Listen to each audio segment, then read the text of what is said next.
So, hello students, today we are going to discuss WKD approximation.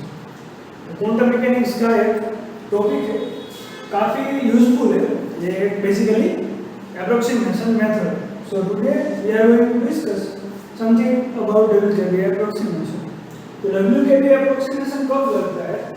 जब potential is slowly varying quantity. That means potential जो है वो slowly varying होना चाहिए. और पोटेंशियल और मोमेंटम के बीच में डायरेक्ट रिलेशन है, okay? And we also know that if p is equal to under root 2m e minus b and we know that p is equal to h square. That means p over h square is equal to k is equal to under root 2m e minus b, okay? That means k is equal to 2 pi upon lambda. तो अगर potential slowly variant होगा तो हमारी जो wavelength जो है वो भी स्लोली वेरिएंट होगी, ओके? तभी हम अप्लाई करेंगे WKD approximation. WKD approximation basically हमें nth energy state find out करने के लिए इस्तेमाल करनी होती है, ओके? उसके लिए हमें कुछ करेक्ट क्वांटाइजेशन कंडीशंस हमें पता होनी चाहिए. तो यहाँ पर मैंने इंपॉर्टेंट फार्मूला जो है और करेक्ट क्वांटाइजेशन कंडीशन डिस्कस की है, तो वो क्या है वो हम देखते हैं. तो यहाँ पर first of all two rigid wall, one rigid wall है, नॉन रिजिड वॉल. तो फर्स्ट केस है two rigid wall. Rigid wall का मीनिंग ये है कि जहाँ पर पोटेंशियल जो है वो इनफाइनाइट होता है. तो यहाँ पर 1D बॉक्स का एक एग्जांपल लिया गया है, तो उसमें दो रिजिड वॉल्स है जहाँ पे इनफाइनाइट पोटेंशियल हो रहा है और अंदर तो पोटेंशियल जीरो होता है, ये हमें सबको पता है. तो यहाँ पे टर्निंग पॉइंट्स क्या होंगे? 0 एंड A, ओके? तो यहाँ पर हम WKD एप्रोक्सीमेशन से एनर्जी कैसे निकालेंगे, तो उसकी ये जो क्वांटाइजेशन कंडीशन है वो ये है, integration A to B pdx is equal to n plus 1 h per pi, where n can take value from 0, 1, 2, 3. But यहाँ पर हमें क्वेश्चन होगा कि भाई 1D बॉक्स में तो energy levels n is equal to 1 से स्टार्ट होते हैं, यहाँ पे 0, because we can also start it by taking n is equal to 1, 2, 3. पर यहाँ पर ये कंडीशन चेंज करनी पड़ेगी. यहाँ पर n plus 1 की जगह सिर्फ n pi h का रहेगा अगर हमें n की वैल्यू 1 से स्टार्ट करें. तो 0 से स्टार्ट करेंगे तो फिर ये n plus 1 h cut by आएगा. तो ये quantisation condition for two rigid wall case. I think it's clear to all of you. Now moving on to one rigid wall. तो one rigid wall में तो एग्जांपल आता है तो वो है ट्रंकेटेड हार्मोनिक ऑसिलेटर. ऐसा हो तो ये ट्रंकेटेड हार्मोनिक ऑसिलेटर है जहाँ पर एक रिजिड वॉल होती है जहाँ पे पोटेंशियल इनफाइनाइट होता है. तो ये x = 0, ये हमारा x एक्सिस हो गया, ओके? ये पॉइंट है, यहाँ पे x = 0. ये दो केस है ट्रंकेटेड हार्मोनिक ऑसिलेटर. तो यहाँ पे हमें टर्निंग पॉइंट्स क्या मिलेंगे? 0 एंड e = v. एक तो 0 पॉइंट है टर्निंग पॉइंट, और एक पॉइंट वो है जहाँ पर एनर्जी की वैल्यू, काइनेटिक एनर्जी की वैल्यू पोटेंशियल के इक्वल होगी. यहाँ पे हमें टर्निंग पॉइंट्स मिलते हैं. तो यहाँ पे क्वांटाइजेशन कंडीशन क्या है? Integration A to B pdx n plus 1 3/4 h cut pi, okay? And n can take value 0, 1, 2, 3. Basically 1D box है, उसकी एनर्जी क्या होती है हमें पता है. E = n² pi² h cut square upon 2ml², okay? और in the case of truncated harmonic oscillator energy value क्या होगी? 2n + 3/2 h cut okay, okay? तो ऐसे भी याद रख सकते हैं कि यहाँ पे देखो 3/2 आ रहा है तो यहाँ पे 3/4 आएगा. मतलब इन दी सेंस आपको अगर ये फॉर्मूला याद रखने में दिक्कत होगी. तो यहाँ पे एक और कंडीशन तो थी n by h cut वर्ग if we take n is equal to 1, okay? वहाँ से स्टार्ट करें. तो यहाँ से देखो एनर्जी जो है वो डायरेक्टली n के प्रोपोर्शनल है. तो यहाँ पे भी है, आफ्टर ऑल इंटीग्रेशन करके हमें मिलेगा, okay? Now moving on non rigid wall. तो नॉन रिजिड वॉल के केस में प्योर हार्मोनिक जो ऑसिलेटर है उसी का एग्जांपल हमने लिया है. हम ये एग्जांपल भी ले सकते हैं, कौन सा है इसको मैं बता देता हूँ। अगर हमें v equal to alpha mod x और सिंपली मोड x दिया, उसका भी ग्राफ कैसा होगा, ऐसा। तो इसको भी हम नॉन रिजिड बॉल वाले केस में ले सकते हैं। तो ये दो केस है हमारे पास। तो इस केस की बात करते हैं, यहाँ पे non rigid ball. Non rigid ball means यहाँ पे कोई रिजिड बॉल नहीं है। दैट मीन्स पोटेंशियल इनफाइनाइट नहीं हो रहा। क्यों नहीं हो रहा वो भी हम देखेंगे। यहाँ पे टर्निंग पॉइंट्स की बात कर ले तो E इक्वल टू V पे हमें दो टर्निंग पॉइंट्स मिल रहे हैं। जब काइनेटिक एनर्जी पोटेंशियल एनर्जी के इक्वल हो जाएगी तभी हमें दो टर्निंग पॉइंट्स मिलेंगे A and B। And N can take value 0 1 2 3। Okay, और हमें पता है हार्मोनिक ऑसिलेटर के लिए एनर्जी की वैल्यू क्या होगी, तो इन केसों में जहाँ पे पोटेंशियल स्लोली दे रहेंगे वहाँ पे हम W के भी अप्रोक्सीमेशन लगा सकते हैं। बट यहाँ पे मैं थोड़ी देर हार्मोनिक ऑसिलेटर के बारे में कुछ बताना चाहता हूँ। पहले तो स्टूडेंट को ये क्वेश्चन होगा कि टर्निंग पॉइंट्स जो है वहाँ पे क्या होगा, मतलब पार्टिकल एग्जिस्ट करता है या नहीं। तो थोड़ा हार्मोनिक ऑसिलेटर के बारे में डिस्कस कर लेते हैं। तो जो हमारा हार्मोनिक ऑसिलेटर होता है वो ऐसा दिखता है, जिसका ग्राफ है ऐसा। ओके, इसमें पोटेंशियल क्या होगा, हाफ kx। ओके, तो यहाँ पे E इक्वल टू V हमें दो टर्निंग पॉइंट मिलेंगे A एंड B। तो ये जो रीजन है यहाँ पे काइनेटिक एनर्जी पोटेंशियल से ज्यादा होती है, तो यहाँ पे काइनेटिक एनर्जी पोटेंशियल से कम होती है। ओके, तो ये रीजन जो है वो क्लासिकली ऑर्बिटल है। ओके, ये रीजन भी क्लासिकली ऑर्बिटल है। ओके, क्योंकि यहाँ पे काइनेटिक एनर्जी पोटेंशियल है काफी स्मॉल है, और ये क्लासिकली अलाउड रीजन है।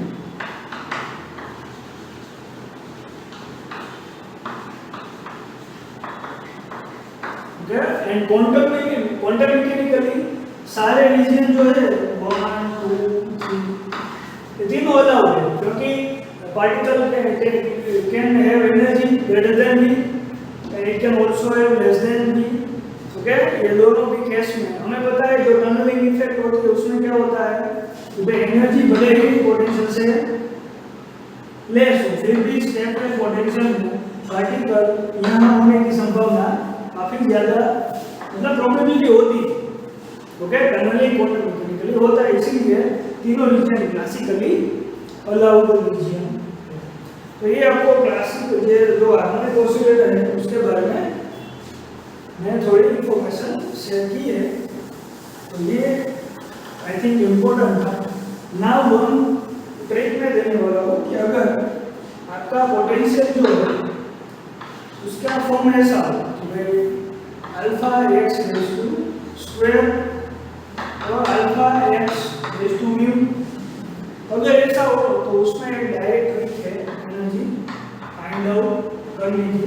वो क्या है मैं आपको बताता हूँ, वो है m प्लस r h का under root y upon 2m alpha gamma 1 upon mu plus 3 का upon gamma 1 upon mu plus 1 raise to 2 mu upon mu plus. यहाँ पे ध्यान रखना है अंडर रूट नहीं है, गामा फंक्शन है। Okay, gamma function. तो एनर्जी हम ऐसे फाइंड आउट कर सकते हैं इस डायरेक्ट ट्रिक से। ओके, अगर हमें ऐसे फॉर्म में कोई पोटेंशियल दिया गया है जैसे कि हाफ kx² और alpha x raise to 5 x raise to 6 ऐसा तो दिया हो, तो हमें यहाँ से डायरेक्ट एनर्जी की n पे डिपेंडेंस भी हमें पता चल सकती है। E is directly proportional to n raise to, तो यहाँ पे n जो है उसकी पावर क्या है 2 म्यू अपॉन म्यू प्लस 2। तो ये भी एक ट्रिक बन गई कि यहाँ से हमें एनर्जी की डिपेंडेंसी पूछी जा सकती है। ये CSIR नेट में इसका जो DY2 है CSIR नेट का प्रीवियस ईयर में इससे क्वेश्चन आ चुका है। ओके, तो moving on to some problems. Okay, we are going to discuss some problems. अभी हम CSIR नेट के PYQs नहीं करेंगे क्योंकि पहले हम लेवल बनाएंगे, फिर CSIR नेट के PYQ की फॉर के जेस्ट के सॉल्व करेंगे। ओके, तो आपको स्टे ट्यून रहना है। तो फर्स्ट क्वेश्चन क्या है? WKD is used to solve d square sin upon dx square plus 2m upon x square e minus b equal to 0 approximately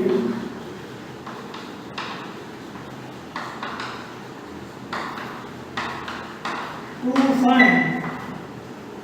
तो इसका हमें आंसर देना है कि भाई WKD एप्रोक्सीमेशन हम यूज करके बराबर हम श्रोडिंगर इक्वेशन ऑब्वियसली सोल्व कर सकते हैं।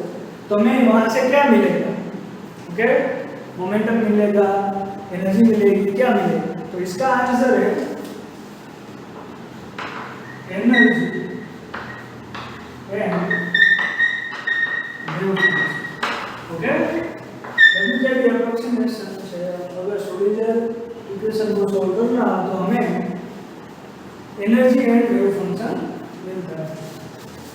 Now moving on to another problem.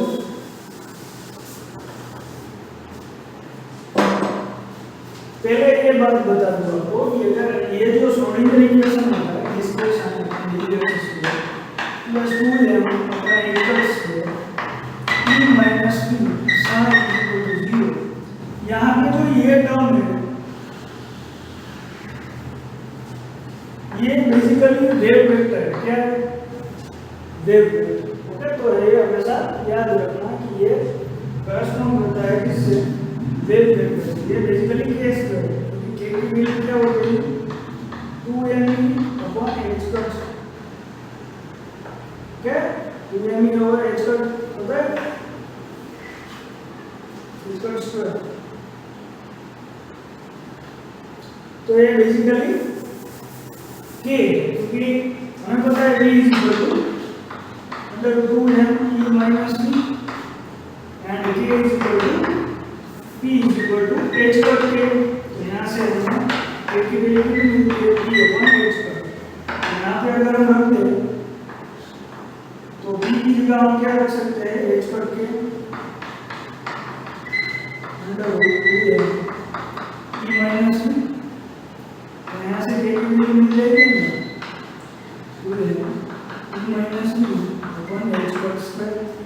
Okay. तो ये बेसिकली हमें वेव वेक्टर मिलता है यहाँ से। और एक बात है कि भाई अगर पोटेंशियल श्रोडिंगर इक्वेशन में पोटेंशियल अगर ये पोटेंशियल जो है वो वेरिएबल हो जाए, यानी कि कांस्टेंट ना हो, not constant, then it will be very difficult to solve this type of problem with the help of WKD approximation. We can only solve it by considering potential as a slowly varying potential, but that is just an approximation method. There are three methods. Okay, energy find out करने के लिए कौन सी? WKD, variation method and perturbation method. Okay, perturbation जो exact method है वो ये sign to be है। ओके, तो आगे बढ़ते हैं प्रॉब्लम्स की ओर।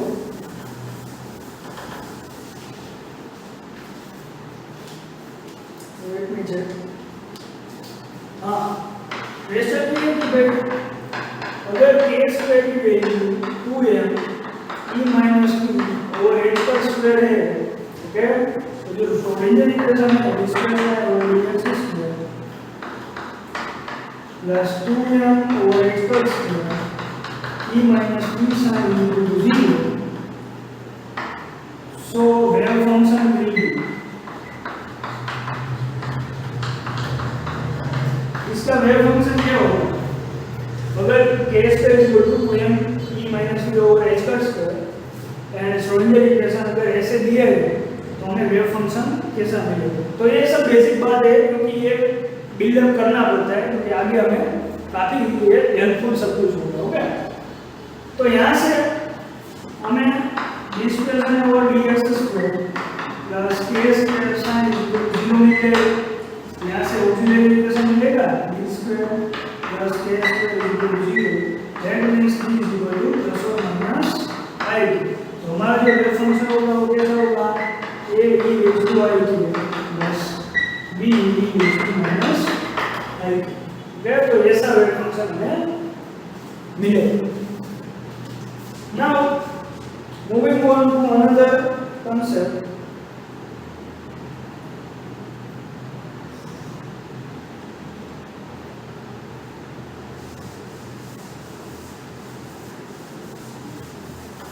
एक और प्रॉब्लम है, ये काफी अच्छा प्रॉब्लम है। क्वेश्चन है कि अगर d equal to dx variable हो, लाइक लिनियर हार्मोनिक ऑसिलेटर, इसके वेरिएबल के लिए हाफ ax को फिर हाइड्रोजन एटम हो गया, इसमें क्या होगा माइनस इसके ऊपर और एडिटिव डेल्टा पोटेंशियल हो गया, इसमें लेमडा dx उसका फॉर्म होगा। तो अगर पोटेंशियल इस फॉर्म में तो हमें किस मेथड से हम सोल्व कर सकते हैं, मतलब मैं आपको ऑप्शन दूंगा, then we can solve it approximately by we can solve it approximately by. तो ऑप्शन है हमारे पास ऑलमोस्ट कंसीडर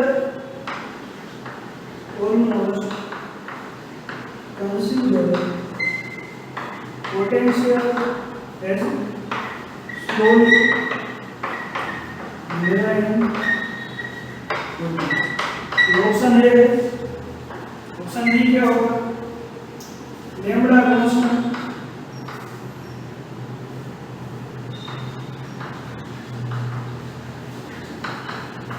और slowly varying वेवलेंथ को कांस्टेंट लेके और स्लोली लेके सी जो है वो डी लैम्बडा और D X less than 1। D option जो है वन के डी के बाय एक्स लेस देन। तो इसमें से क्या सही होगा? सो प्लीज आप थोड़ी देर वीडियो पॉज करके इसका आंसर देने की ट्राई करें।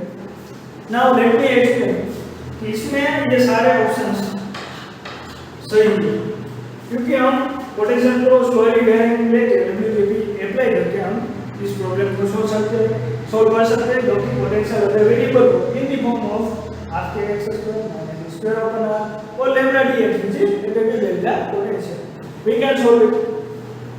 फिर हम लैम्बडा को कांस्टेंट या स्लोली वेरिंग लेके, क्योंकि ये डब्ल्यूबी एप्रोक्सीमेशन की कंडीशन है, ये भी डब्ल्यूबी एप्रोक्सीमेशन की कंडीशन है डी लैम्बडा और D x is less than 1। तो ये डी जो है ये हमें फाइंड आउट करना होगा क्योंकि इसका हमें पता है ये कैसे आएगा। तो लेट्स जस्ट सोल्व इट। मैं इसको हटा देता हूँ। ओके, ये कंडीशन हमें फाइंड करनी है। तो हमें पता है कि डी लैम्बडा और D x which is less than 1। Okay, तो यहाँ पे क्या करेंगे, जैसे हम हमारा आंसर लेके आएंगे, ये हमें फाइंड आउट करना है। तो हमने बताया कि lambda equal to h upon t। तो यहाँ पे हम लोग d by dx h upon t which is less than. अब क्या करेंगे, t is equal to h का क्या होता है, यहाँ पे लैम्बडा बार था तो यहाँ पे 2 पाई, क्योंकि लैम्बडा बार क्या होगा लैम्बा अपॉन 2, जैसे है वो h/2 होता है जैसे यहाँ पे h/2 d/dx h/2 which is less than 1. Okay, अब क्या करना है?